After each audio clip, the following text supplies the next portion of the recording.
කුසිකාර්මාන්තයට යහපත උදා වෙන්නා වූ කාල විදේශ රටකට අයක් විදේශ නෞකාවක් මේ රටේ සිටින්නා වූ මිනිසුන්ගේ ඇතුළාන්තය සිතුවිලි හරිම දූෂිතයි. ගුවන් නියමුකගේ දක්ෂතාවයේ මත මුහුදු බඩ ප්‍රදේශයට හෝ රට අභ්‍යන්තරයට හදිසි අධ්‍යාපනික වශයෙන් පිබිදීමකට පත්වෙන්නා වූ වසරක් දරුවන්ට සහන සැලසෙන්නා රජයේ බලාපොරොත්තු නොවෙන්නා වූ පරිදි සැඟවුණු හස්තයන්ගෙන් ඉන්දියාවට තස්ත පෙරහරයක් මිනිසුන් බලාපොරොත්තු වෙන්නා වූ පරිදි බලාපොරොත්තු ඉටු වෙන්නා වූ වසරක් නෙවෙයි. බොහෝ දියුණු රාජ්‍යයන් විසින් ඔවුන්ගේ නව නිර්මාණයේ මගින් ඔවුන්ගේ බලය පෙන්වීම මත මිනිසා අභිබවා ගොස් මිනිසුන් තුල බලය දෝලනය වෙන්නා වූ කාල සීමාවක් බවටද පරිවර්තනය වේ. තෙරුවන් සරණයි. මම ලසිත අද දින මෙම නාලිකාව හරහා අධ්‍යාත්මික ගවේෂණයකින් පසු 2025 වසර මේ රටට කොහොමද ලෝකයට කොහොමද කියා ඔබට තොරතුරු ලබා දීමට සූදානම්. මෙම වැඩසටහන අවසානය වෙනතුරු රැඳී සිටින්න. 2023 වසර බොහෝ දෙනෙක් ඉදිරිපත් කෙරුවේ නැවතත් විනාශකාරීම වසරක් කියා. ඒ අවස්ථාවේදී මා විසින් ඉදිරිපත් කෙරුව වැඩසටහන හරහා ඔබ වෙත ඉදිරිපත් කෙරුවේ 2022 වසරට සාපේක්ෂව 2023 වසර සාර්ථක වසරක් කියා. ඒද එලෙසම සාර්ථක වසරක් බවට පරිවර්තනය වුණා. බොහෝ දෙනෙක් 2024 වසරද කිව්වේ බොහෝම විනාශකාරී වසරක්, රට අසාර්ථකම වෙන්නා වූ කාල සීමාවක් කියලා තමයි බොහෝ දෙනෙක් ඉදිරිපත් කෙරුවේ. ඒ වසරේදීද මා ඉදිරිපත් කෙරුව වැඩසටහන හරහා ඔබ වෙත ඉදිරිපත් කෙරුවේ 2023 වසරට සාපේක්ෂව 2024 සාර්ථක වසරක් කියා. 2025 වර්ෂයේ සාරාංශයක් වශයෙන් ගත් කල මේ වර්තමානයේ වෙන විට බඩු මිල වැඩි වෙලා මිනිසුන්ට පීඩාකාරීම කාල සීමාවක් තමයි මේ ගෙවෙන්නේ. මේ කාල සීමාව මෙම 2025 වසරේ 3 වෙනි මාසයෙන් පසු නැවත යහපත් පැත්තට පරිවර්තනය වෙලා මිනිසුන්ට යහපත උදා වෙන්නා වූ කාල සීමාවක් නිර්මාණය වෙනවා. මේ 2025 වසර මිනිසුන් බලාපොරොත්තු වෙන්නා වූ පරිදි බලාපොරොත්තු ඉටු වෙන්නා වූ වසරක් නෙවෙයි. 2025ට සාපේක්ෂව බැලූ කල මේ වසර යම්තා දුරට සාර්ථකව ගොඩනගින්නා වූ වසරක්. 2025 වසරේදී දියඇලි ආශ්‍රිත බොහෝ අනතුරු වීමට ඉඩකඩ තියෙනා වසරක් තමයි මේ 2025 වසර. මේ වසර අග කාල සීමාවේදී සුළි කුණාටු මගින් ආගම් කුල භේදයකින් තොරව සියලු දෙනාටම කර්මය පරිසම් දෙන්නා වූ කාල සීමාවක් නිර්මාණය වේවි. මෙම වසර අග කාල සීමාවේදී මෙම වසර තුලදී අනතුරට පත්වීමට යන්නා වූ ගුවන් යානයක් ගුවන් නියමුකගේ දක්ෂතාවයේ මත මුහුදු බඩ ප්‍රදේශයට හෝ රට අභ්‍යන්තරයට හදිසි ගොඩබෑමක් සිදුවේවි. 2025 වසර ආර්ථික වශයෙන් ගත් කල 2025 වසර ආර්ථිකයේ වශයෙන් යම් වූ බලපෑම් සිදුවද දැඩිව ආර්ථික වශයෙන් අපහසුතාවයට පත්වෙන්නා වූ වසරක් නොවේ. මේ 2025 වසර මුල් කාල සීමාවේදී එනම් 3 වෙනි මාසෙ නිවෙනතුරු යම් වූ ආර්ථික අපහසුතාවයට පත් වූවද 3 වෙනි මාසෙන් පසු රට ආර්ථිකව යම්තා දුරට ගොඩනගෙන්නා වූ කාල සීමාවක් බවට පරිවර්තනය වෙනවා. මේ වසර අග කාල සීමාව දක්වා ආර්ථික වශයෙන් යම්තා දුරට සාර්ථකව ගොඩනගෙන්නා වූ වසරක් බවට පරිවර්තනය වෙනවා. මේ මුල් කාල සීමාවෙන් පසු රටට යම් වූ විදේශ රටකින් ආයෝජනයක් හෝ ණය මුදලක් ලැබේවි. ඒ හරහා රටේ ආර්ථිකය යම්තා දුරට ස්ථාවර කරගනීවි. මේ වසර මිනිසුන් බලාපොරොත්තු වෙන පරිදි බලාපොරොත්තු ඉටු වෙන්නා වූ වසරක් නොවේ. 2015 2020 වසරට සාපේක්ෂව රට ගොඩනගෙන්නා වූ වසරක්. මෙම වසරේදී රජයේ බලාපොරොත්තු නොවෙන්නා වූ පරිදි සැඟවුණු හස්තයන්ගෙන් ආර්ථිකයට දැඩිව බලපෑම් එල්ල වෙන්නා වූ වසරක්. දේශපාලනික වශයෙන් ගත් කල පවතිනා වූ රජය මේ වර්තමාන කාල සීමාවේදී අසාර්ථකත්වයක් පෙන්වුවද ඔවුන්ගේ දැඩි වීරිය අධිෂ්ඨානය මත නැවත ඔවුන් සාර්ථකත්වයට පා තැබීමක් වෙනවා. ඒ හරහා මේ 2025 වසර සමස්තයක් වශයෙන් ගත් කල 2025 වසර මේ පවතිනා වූ රජයට සාර්ථක වසරක්. මෙම 2025 වසරේදී අසාර්ථක වුණා වූ විපක්ෂයේ පක්ෂයන් නැවත මේ 2025 වසරේදී බිම් මට්ටමින් නැවත ශක්තිමත්ව ගොඩනැගීමට පටන් ගන්නා වසර බවට පරිවර්තනය වේවි. මේ පවතිනා වූ රජය යහපත් වූ අනපනත් ප්‍රතිපත්ති ගේන අතරතුරම යම් වූ අසාර්ථක යෝජනා ප්‍රතිපත්ති මගින් විපක්ෂය හරහා මහජනයා හරහාද දැඩිව අපහසුතාවයට පත්වෙනා වසරක් බවටද මේ 2025 වසර පරිවර්තනය වේවි. මේ පවතිනා වූ රජය මෙම වසරේදී විපක්ෂය හමුවේ හා රටේ බහුතරයක් වූ මහජනතාව ඉදිරියේ ඔවුන් දුන්නා වූ දැඩි බලාපොරොත්තු ඉෂ්ට නොකිරීම මත පවතිනා වූ රජය දැඩිව විවේචනයට පත්වෙනා වූ අපහසුතාවයට පත්වෙනා වූ වසරක් බවටද මේ 2025 වසර පරිවර්තනය වේවි. මේ 2025 වසරේදී පවතිනා වූ රජය ඔවුන් යටතේ සිටිනා වූ නිලධාරීන් නිසාම නැත්නම් සැඟවුණු හස්තයන් නිසා බොහෝ දුරට විපක්ෂය හා මහජනතාව අතර බොහෝ අවස්ථාවන් වලදී මහත් වූ අපහසුතාවයට මෙන්ම විවේචනයට පත්වෙනා වසරක් වශයෙන්ද මේ 2025 වසර සැලකිය හැකියි. 2025 වසර අධ්‍යාපනික වශයෙන් ගත් කල අධ්‍යාපනික වශයෙන් පිබිදීමකට පත්වෙනා වසරක්, දරුවන්ට සහන සැලසෙන්නා වසරක්, අධ්‍යාපනික වශයෙන් මේ 2025 වසර සාර්ථක වසරක්. මේ 2025 වසර පිළිබඳව අධ්‍යාත්මික ඇසින් බැලූ කල මේ ස්වර්ණමය යුගයට පා තබන්නා වසර මේ 2025 වසරේදී යහපත් වූ අනපනත් යෝජනා ඉදිරිපත් වෙන්නාseම රටට අයහපත් වූ මිනිසුන් අකමැති වෙන්නා වූ යෝජනා අනපනත්ද බොහෝමයක්ම ඉදිරිපත් වෙන්නා වූ වසරක් බවටත් ඒ හරහා පවතිනා වූ රජයේ වේචනයට පත්වෙන්නා වූ වසරක් බවටද මේ 2025 වසර පරිවර්තනය වේවි. දේශපාලනික වශයෙන් සත්‍යමත්යයි සිතූ පුද්ගලයන් අඩපණ වෙන්නා වූ හා මිනිසුන් සත්‍යමත් වෙන්නා වූ වසර, මිනිසුන්ගේ මනාපය, මිනිසුන්ගේ අදහස්, මිනිසුන්ගේ ක්‍රියාවන් සත්‍යමත් වෙන්නා වූ වසර, අතීතයේදී සෑම දෙයකටම නිහඬව සිටියා වූ ජනතාව ඉදිරියට පෙළගැසෙන්නා වූ වසර, මිනිසුන් එකමුතුව ගොඩනගෙන්නා වූ වසර බවට එලෙස පරිවර්තනය වේවි අධ්‍යාත්මික පසුබිම හරහා. මෙම 2025 වසර අග කාල සීමාවෙන් පසු එනම් 2026, 2027, 2028 එම වසර තුන මේ පවතිනා වූ රජයට සුබවාදී කාල සීමාවක් නොවේ. පරිවර්තනයේ සිදුවෙන්නා වූ කාල සීමාවක් බවට පරිවර්තනය වේවි. බොහෝ දෙනෙක් නොහිතෙන්නා වූ පරිදි රජයට ගැටලු ඇතිවෙන්නා වූ කාල සීමාවක් බවට පරිවර්තනය වේවි.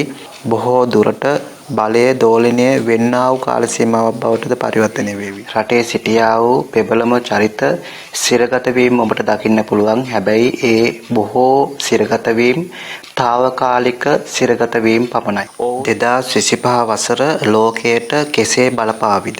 මේ 2025 වසරේදී අපේ අසල්වැසි රට වෙන්නා වූ ඉන්දියාවට තස්ත පෙරහරයක් එල්ල වෙන්නා වූ බෝම්බ පිපිරීමක් සිදුවීමට වැඩි ඉඩකඩ තියෙන අවසරක් බවට පරිවර්තනය වේවි. බොහෝ දුරට මෙම වසරේදී ජනගහනය වැඩියෙන් ගැවසෙන්නා වූ රටේ මරම ස්ථානයක් වෙත සතුරු පෙරහරයක් හෝ බෝම්බ කිහිපයක් පුපුරන්නා වූ වසරක් බවට පරිවර්තනය වේවි. මෙම වසරේදී විදේශ රටකට අයක් විදේශ නෞකාවක් මුහුදුබත් වීමක් සිදුවේවි. ඒ වගේම යුදමය නැවකට සතුරු කණ්ඩායමක් විසින් එල්ල කරන්නා වූ පෙරහරයක් මත යුද නැවක් මුහුදුබත් වීමක්ද සිදුවේවි. මේ වසරේදී දියුණු රාජ්‍යයක් ඔවුන්ගේ බලය පෙන්වීම සඳහා වෙනත් රටක් ආක්‍රමණශීලීව ඔවුන්ගේ ගහණයට නතු කර ගැනීමට උත්සාහ කරાવી.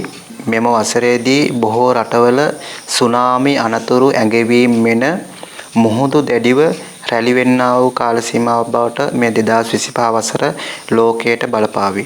මෙම වසරේදී බොහෝ දියුණු රාජ්‍යයන් විසින් ඔවුන්ගේ නව නිර්මාණය මගින් ඔවුන්ගේ බලය පෙන්වීම මත මිනිසා අභිබවා ගොස් මිනිසුන් තුල සත්තුන්ගේ ගති ලක්ෂණ පෙන්눔 කරන්නා වූ සත්තුන්ගේ ස්වභාවය ඉස්මතු වීම බොහෝ රටවල් වලින් බොහෝ දියුණු රාජ්‍ය වලින් බොහෝ නවීන තාක්ෂණය හරහා ඉදිරියට යන්නා වූ රාජ්‍ය වලින් එවැනි සිදුවීම් බොහෝමයක් දැක ගැනීමට ලක් වෙන්නා වූ වසරක් බවටද මේ වසර පරිවර්තනය වේවි. සමස්තයක් වශයෙන් ගත් කල 2025 වසර ලෝකය ආර්ථිකය වශයෙන් කඩාවැටීමට ලක්වෙන්නා වසරක්. බොහෝ රටවල් ඔවුන්ගේ බලය පෙන්වීම මත වර්තමානයේ වෙන විට යුද්ධමය තත්ත්වයට නැත්නම් යුද්ධ කරන්නා වූ තත්ත්වයට පරිවර්තනය වෙලා තියෙනා වූ කාල සීමාවක්. මේ කාල සීමාවේදී බොහෝ දියුණු රාජ්‍යයන් යුද්ධයට පැටලී තිබෙන්නා වූ කාල සීමාවක්. මෙන්න මේ කාරණේ හේතු කොටගෙන 2025 වසර දියුණු රාජ්‍යයන් මෙන්ම යුරෝපීය රටවල් බොහෝමයක් ආර්ථිකව කඩා වැටෙන්නා වසරක්. ඒ වගේම තමා මේ 2025 වසරේදී නැවත දියුණු රාජ්‍යයක් හා සම්බන්ධව නැවත රටවල් දෙකක් යුද්ධමය තත්ත්වයට පරිවර්තනය වෙන්නා වූ නැවත යුද්ධයක් පටන් ගන්නා වූ වසරක් බවටද පරිවර්තනය වෙවි. මේ වසරේදී අවසාන වශයෙන් කියන්න ඕන 2020 කාල සීමාවේ සිට මේ රට බොහෝම ආර්ථිකව කඩා වැටීම් සිදුවෙන්නා වූ කඩා වැටිලා තියෙනා වූ කාල සීමාවක්. මේ කාල සීමාවේදී බොහෝ දෙනෙක් ආර්ථිකව පීඩාවට පත් වී තිබෙන්නා වූ කාල සීමාවක්. මේ කාල සීමාවේදී මිනිසුන්ට බොහෝ දුක් පීඩා ඇති වී තිබෙන්නා වූ කාල සීමාවක්. මේ කාල සීමාවේදී බොහෝ මිනිසුන්ට කර්මයේ පරිසම් දෙන්නා වූ කාල සීමාවක්. ඒක නිසා මේ කාල සීමාවේදී ඔබ බොහෝ දෙනෙක් තමන්ගේ ආගමනුකූලව ජීවිතය ගොඩනගා ගන්න මේ කාල සීමාවේදී ඔබ බොහෝ දෙනෙක් භාග්‍යවතුන් වහන්සේගේ ඒ සද්ධර්මයට අනුව ජීවිතය ගොඩනගා ගන්නේ නම් සියලු සත්‍යයන්ට කරුණාව දයාව මෛත්‍රිය වපුරන්නේ නම් තම තමන් එලෙස ගොඩනගන්නේ නම් මේ රට යහපත් වූ පරිදි නිර්මාණය වීමක් සිදු වෙනවා. වර්තමානයේ රට අධ්‍යයනය කර පසු රටේ සිටින්නා වූ බොහෝ පිරිසක් තමන්ගේ සහෝදරයාගේ දියුණුවටද අසල්වාසීන්ගේ දියුණුවටද තමන්ගේ ළඟින් සිටින්නා වූ බොහෝ දෙනෙක්ගේ දියුණුවටද ඉරිසියා කරන්නා වූ ජාතියක් බවට වර්තමානයේදී පරිවර්තනය වෙලා තියෙනවා. වර්තමානයේ වෙන විට බොහෝ දෙනෙක් පින්කම් කරනවා දකින්න පුළුවන්. බොහෝ දෙනෙක් ආමිස පූජාව කරනවා පමණයි. ඔවුන්ගේ කිසිම ප්‍රතිපත්ති පූජාවක් දැක ගැනීමට හැකි වෙන්නේ නැහැ. බොහෝ දෙනෙක්ගේ සිත් තුළ ඒ ඇතිවෙන්නා වූ අයහපත් වූ සිතුවිලි දාමය මත රටේ බොහෝ දෙනෙක්ගේ අකුසල් ඉස්මතු වෙලා තියෙනා වූ කාල සීමාවක්. බොහෝ දෙනෙක් අධ්‍යයනය කරපුවාම බොහෝ මිනිසුන් මතු පිටින් පෙන්වන්නා වූ ස්වරූපය ඔවුන්ගේ ඇතුළාන්තේ නෑ. ඔවුන් මතු පිටින් බොහෝ යහපත් පුද්ගලයන් හැටියට පෙවුනට ඔවුන් අධ්‍යයනය කරපුවාම ඔවුන් ඇතුළාන්තයෙන් යහපත් වෙන්නා වූ පුද්ගලයන් නෙමෙයි. මේ රට අධ්‍යයනය කරපුවාම මේ රටේ බොහෝ පිරිසක් මතු පිටින් පෙනුනට සත්‍ය වශයෙන්ම සත්‍යවාදී මිනිසයන් නෙමෙයි. ඔබගේ සිතවිලි ඔබගේ මනස යහපත් වූ පරිදි ගොඩනගා ගන්නේ නම් ආමිස පූජාවට මෙන්ම ඔබගේ ජීවිතයේ ප්‍රතිපත්ති පූජාවටද තැන ලබා දෙමින් ප්‍රතිපත්තියකට අනුව ඔබ ජීවත් වන්නේ නම් මේ රට යහපත් වූ පරිදි ගොඩනැගීමක් නිර්මාණය වීම සිදු වෙවි. ඔබ මේ රටේ බිහිවෙන්නා වූ රාජ්‍ය පාලකයන්ට දේශපාලන චරිතයන්ට බොහෝ අවස්ථාවලදී ඔබ මේ රටේ බිහිවෙන්නා වූ සිටියා වූ බොහෝ දේශපාලන චරිතයන්ට බොහෝ රාජ්‍ය පාලකයන්ට ඔබ නිතර බැනවදිනවා දකින්න පුළුවන්. රාජ්‍ය නිලධාරීන්ට ඔබ බැනවදිනවා දකින්න පුළුවන්. ඔබ ඔබගේ හිතට එකගව ඔබගේ හදවත තට්ටු කරලා බලන්න. සත්‍ය වශයෙන්ම ඔබ මතු පිටින් පෙන්වන්නා වූ චරිතයද ඔබත් ඔවුන් වගේම අනිත් මිනිසුන්ට වෛරය නිදහස් කරනවාද සොරකම් කරනවාද ඔබ සත්‍ය වශයෙන්ම ඔබගේ සහෝදරයාගේ අසල්වැසියාගේ දියුණුවට ඉරිසියා නොකරන්නා වූ පුද්ගලයෙක්ද සත්‍ය වශයෙන්ම ඔබ ඔබගේ ආගමට අනුව ජීවත් වෙන්නා වූ පුද්ගලයෙක්ද කියා ඔබගේ හදවතට එකගව ඔබ සිතා බලන්න. මේ රට වර්තමානයේ අධ්‍යයනය කෙරුවොත් එහෙම මේ රටේ සිටින්නා වූ 75%කටත් වඩා වැඩි කොටසක් සිත දූෂණය වෙලා තියෙනා වූ අකුසල් සහගත සිතුවිලි වලින් තිබෙන්නා වූ අන් පුද්ගලයන්ටද වෛර කරන්නා වූ පුද්ගලයන් සිටින්නා වූ කාල සීමාවක්. ඔබ මේ රට යහපත් වූ පරිදි ගොඩනැගීමක් බලාපොරොත්තු වෙනවා නම් පළමුව ඔබ ගොඩනැගෙන්න, පළමුව ඔබ නිවැරදි වෙන්න, පළමුව ඔබ සත්‍යවාදී මිනිසෙක් වෙන්න, පළමුව ඔබ සතා සිව්පාවට මෙන්ම සුභා ධර්මයටද මේ මිනිස්සුන්ටද කරුණාව දයාව මෛත්‍රිය වඩන්නා වූ පුරවැසියෙක් බවට පරිවර්තනය වෙන්න. අප පුද්ගලිකව හැදුනොත් එහෙම මේ රට උතුම් වූ රාජ්‍යයක් බවට පරිවර්තනය වේවි. සියලු දෙනාම යහපත් වූ පුරවැසියන් බවට පරිවර්තනය වේවි. මේ රට මූලික කරගෙන මුළු ලෝකයටම භාග්‍යවතුන් වහන්සේගේ සී සද්ධර්මයේ රැගෙන යාමට, ප්‍රචාරය කිරීමට, ප්‍රචලිත කිරීමට භාග්‍යවතුන් වහන්සේගේ සී සද්ධර්මයෙන් ලෝකයේම ආලෝකය කිරීමට හැකි වේවි. මේ රට භාග්‍යවතුන් වහන්සේගේ බුද්ධ අධිෂ්ඨානයේ මත භාග්‍යවතුන් වහන්සේගේ සී සද්ධර්මයේ වසර 5000ක් පුරා මේ රටේ පැවතෙනා වූ රාජ්‍ය භාග්‍යවතුන් වහන්සේගේ වැඩිම ධාතුන් වහන්සේලා වැඩ සිටිනා වූ රාජ්‍ය භාග්‍යවතුන් වහන්සේගේ පහස ලැබුවා වූ රාජ්‍ය භාග්‍යවතුන් වහන්සේගේ දෝණියස්සේ සර්වජ්‍ය ධාතුන් වහන්සේලා තැන්පත් කර නිර්මාණය කරන ලද විශ්වයේම බලවත් වෙන්නා වූ උතුම් වූ ස්වර්ණමාලි චෛත්‍ය රජන් වහන්සේ පවතිනා වූ රට. හැබැයි වෙනත් විදේශ රටවල් සමග අධ්‍යයනය කෙරුවොත් එහෙම ඒ රටේ සිටිනා වූ මිනිසුන්ට වඩා මේ රටේ සිටිනා වූ මිනිසුන්ගේ ඇතුළාන්තය සිතුවිලි හරිම දූෂිතයි. ඔබ ඔබේ බුද්ධියෙන් සිතලා බලන්න මම මේ කියන දේ හරිද කියලා. භාග්‍යවතුන් වහන්සේ සාරා සංක කල්ප ලක්ෂයක් පාරමී දම් පුරලා ලෝයට දායාද කෙරුවා වූ මේ අමිලෝම නිදානේ තියෙනා වූ රටේ ඔබම ඔබගේ බුද්ධියට තැන දීලා ඔබ බුද්ධියෙන් සිතා බලන්න භාග්‍යවතුන් වහන්සේගේ ඒ සද්ධර්මයේ පැවතෙනා වූ මේ රටේ සිටිනා වූ බොහෝ පිරිසක්ගේ සිතුවිලි දූෂිතව තියෙද්දි මේ රට යහපත් වූ පරිදි නිර්මාණය වේවිද, යහපත් වූ රාජ්‍ය නායකයන් පත් වේවිද, යහපත් වූ රාජ්‍ය නිලධාරීන් පත් වේවිද, අතීතයේ හා වර්තමානයේදී මේ රටේ රාජ්‍යත්වයට මෙන්ම මේ රටේ රාජ්‍ය තනතුරු වලට යම් නිලධාරියෙකු පත් වෙන්නේ නම් මේ පත්වන්නේ බොහෝ දුරට මිනිසුන්ගේ සිතුවිලි වලට ගැළපෙන්නා වූ නිලධාරිය තමයි පත්වීමක් වෙන්නේ. ඔබ බුද්ධියෙන් සිතා අනිකාට ඇඟිල්ල දික් කරන්නේ නැතුව තමන් පුජ්‍යලික වශයෙන් යහපත් වූ පුරවැසියෙකු වන්න. අතීතයේ සහ අනාගතයේ පිළිබඳව 100% දැක්මක් ඇත්තා වූ පුජ්‍යලිකු සිටීද ඒ බුදුරජාන් වහන්සේ පමණයි. භාග්‍යවතුන් වහන්සේගේ දෝණියස්සේ සර්වජ්‍ය ධාතුන් වහන්සේලා ජේවමාන බුදුරජාන් වහන්සේසේ සුවසේ වැඩ සිටිනා වූ උතුම් වූ ස්වර්ණමාලි චෛත්‍ය රජන් වහන්සේගේ අනුභවයේ ශක්තිය බලෙන් මේ රටේ සිටිනා වූ රාජ්‍ය නායකයාටද සියලුම පුරවැසියන්ටද සියලුම ලෝක සත්‍යයන්ටද උතුම් වූ තුරුණුවන්ගේ අනන්ත බුදුගුණ මහිමෙන්ද සියලු යහපත සැනසීම උදා වේවා කියා ප්‍රාර්ථනා කරනවා, ආශිර්වාද කරනවා. ඔබ සියලු දෙනාගේම හද సంతානයේ තියෙනා වූ සියලුම දුක් පීඩාවන් දුරුපත් වේවා. ඔබ සියලු දෙනාටම බුදු පසේ බුදුමහරහතන් වහන්සේලා නිවී සැනසී වදාළ උතුම් වූ චතුරාර්ය සත්‍ය ධර්මය අවබෝධ වී මේ දුක්ඛිත වූ සසර කතරෙන් එතර වීමටම මේ උතුම් වූ ආශිර්වාදයේම පාරමිතාවක් වේවා කියා ප්‍රාර්ථනා කරනවා, ආශිර්වාද කරනවා. ඔබ සියලු දෙනාටම තෙරුවන් සරණයි.